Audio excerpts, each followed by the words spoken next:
Hi friends, എല്ലാവർക്കും യുവാറോസം ചാനലിലേക്ക് സ്വാഗതം. ബീഫ് കറി റെസിപ്പിയാണ് കാണിക്കാൻ പോകുന്നത്. 1.5 കിലോ ബീഫാണ് എടുത്തിരിക്കുന്നത്. അതിന് 5 സവാളയാണ് ചെറുതായി നീളത്തിൽ അരിഞ്ഞെടുക്കുന്നത്.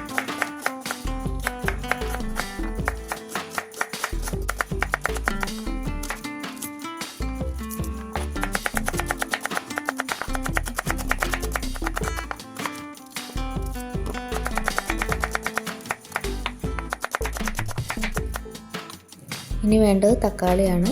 ചെറുതാണെങ്കിൽ 3 എണ്ണം, വലുതാണെങ്കിൽ 2 തക്കാളിയും മതി. അതും നീളത്തിൽ അരിഞ്ഞെടുക്കുക.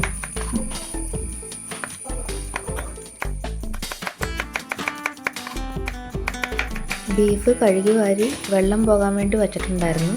അത് അത്യാവശ്യം വലിയ വാവട്ടമുള്ള പാത്രത്തിലേക്ക് പകർത്തി മാറ്റുക. അതിലേക്ക് ഇഞ്ചി ചതച്ചത്, വെളുത്തുള്ളി ചതച്ചത്, മുളക് പൊടി ഒരു 2 ടേബിൾ സ്പൂൺ വരെ ഇടാം. ഗരം മസാല 2 ടേബിൾ സ്പൂൺ അതും ചേർക്കുന്നുണ്ട്. മല്ലിപ്പൊടി ഒരല്പം കൂടുതൽ ചേർക്കണം. ഒരു 3-4 ടേബിൾ സ്പൂൺ വരെ മല്ലിപ്പൊടി ആവാം. മഞ്ഞൾപ്പൊടി, അതിനാവശ്യത്തിനുള്ള ഉപ്പ്, നേരത്തെ അരിഞ്ഞു വച്ചിരുന്നതിൻ്റെ സവാളയുടെ പകുതി ഒരല്പം കൂടുതലും കൂടെ ചേർക്കാം. ബാക്കി തക്കാളി മുഴുവനായിട്ടും ചേർക്കണം അരിഞ്ഞു വച്ചിരിക്കുന്നത്. കുറച്ച് വെളിച്ചെണ്ണ, ഒരു 3 തണ്ട് വേപ്പില അതും കൂടെ ചേർത്ത് കൈകൊണ്ട് നന്നായിട്ട് തിരുമ്മി പിടിപ്പിച്ച് വയ്ക്കുക. ഞാൻ അതിന് ശേഷമാണ് ഒരു 4-5 പച്ചമുളകും കൂടെ അരിഞ്ഞിട്ടിട്ടുണ്ട്. ഇതിന് കുറഞ്ഞത് ഒരു 20 മിനിറ്റ് റെസ്റ്റ് ചെയ്യാൻ വച്ചതിന് ശേഷം കുക്കറിൽ വേഗം വയ്ക്കാം.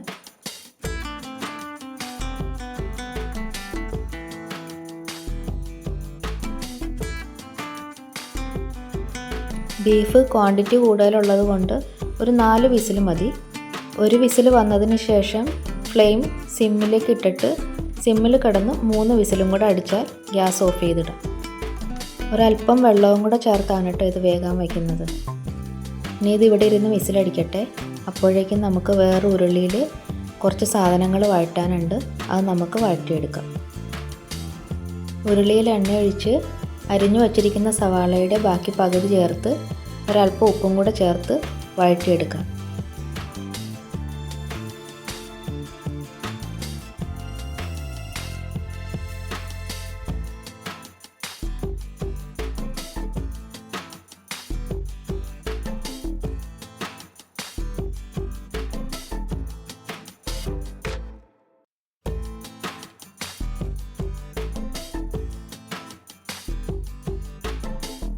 സവാള ചെറുതായി മൂത്ത് തുടങ്ങുമ്പോൾ അതിലേക്ക് ചെറിയുള്ളി ചേർക്കാം. ചെറിയുള്ളി തീരെ ചെറുതായതുകൊണ്ടാണ് അരിയാണ്ട് മുഴുവനായിട്ടും തന്നെ ഇട്ടേക്കുന്നത്. വലിയ ഉള്ളിയാണെങ്കിൽ ഒന്ന് പൊളന്നിട്ട് നീളത്തിൽ പൊളന്നിട്ട് അതിനകത്തിട്ട് വഴറ്റിയെടുക്കാം.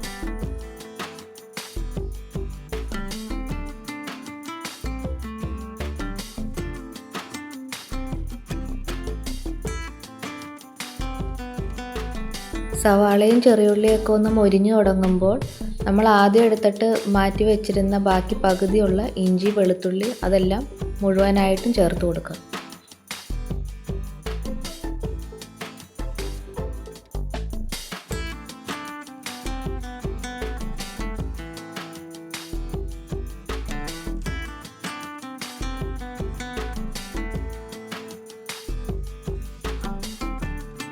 ഇഞ്ചി വെളുത്തുള്ളി പച്ചമണം മാറി മൂത്ത് തുടങ്ങുമ്പോൾ നൈസായിട്ട് അരിഞ്ഞു വച്ചിരിക്കുന്ന തേങ്ങാക്കൊത്ത് അതും കൂടെ ചേർത്ത് ഒന്ന് ഇളക്കി കൊടുക്കാം. ഇനി ഇതിലേക്ക് ആവശ്യമുള്ള പൊടികളാണ് ചേർക്കാൻ പോകുന്നത്.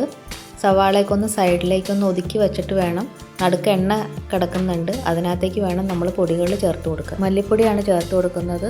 ഒരു 2 ടേബിൾ സ്പൂൺ മല്ലിപ്പൊടി ചേർത്തിട്ട് ഒന്നൊന്ന് ഇളക്കി മൂപ്പിക്കണം.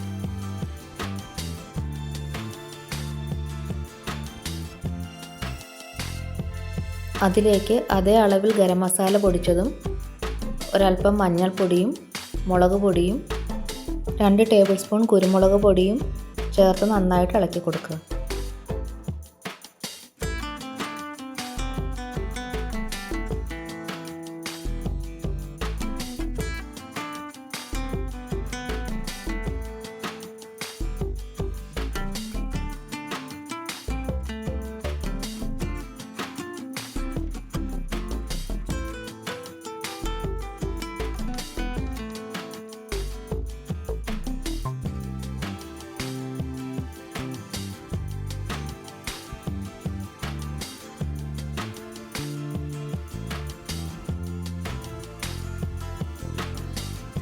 ഇത് വഴറ്റിയെടുക്കുന്ന സമയം കൊണ്ട് ഇവിടെ കുക്കർ തുറക്കാറായിട്ടുണ്ട്.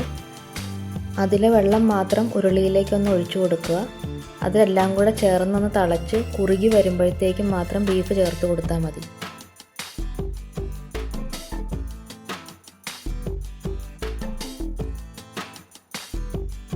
ഇനി ബീഫ് ചേർക്കാം. ഇതെല്ലാം കൂടെ ചേർന്ന് ഒന്ന് സെറ്റായിട്ടൊന്ന് വറ്റി വരട്ടെ. അപ്പോഴേക്കുമാണ് അതിൻ്റെ ഒരു രുചി വരുള്ളൂ. കറി തിളച്ച് ചാർന്ന് കുറുകി വരുമ്പോഴേക്കും അത്യാവശ്യം 2 വലിയ സ്പൂണ് പെരിഞ്ജീരകം പൊടിച്ചതും കൂടി ചേർത്ത് മല്ലിയിലയും കൂടെ ചേർത്താൽ നമ്മുടെ ബീഫ് കറി റെഡിയായി കഴിഞ്ഞു.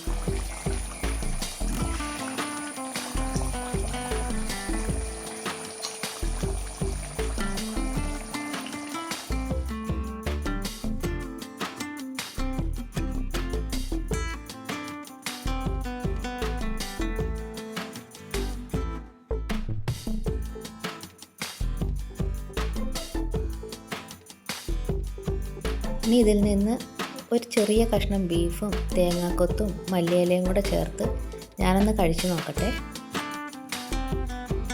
എനിക്കിഷ്ടമായി കേട്ടോ. എല്ലാവരും ട്രൈ ചെയ്യണം. Thank you.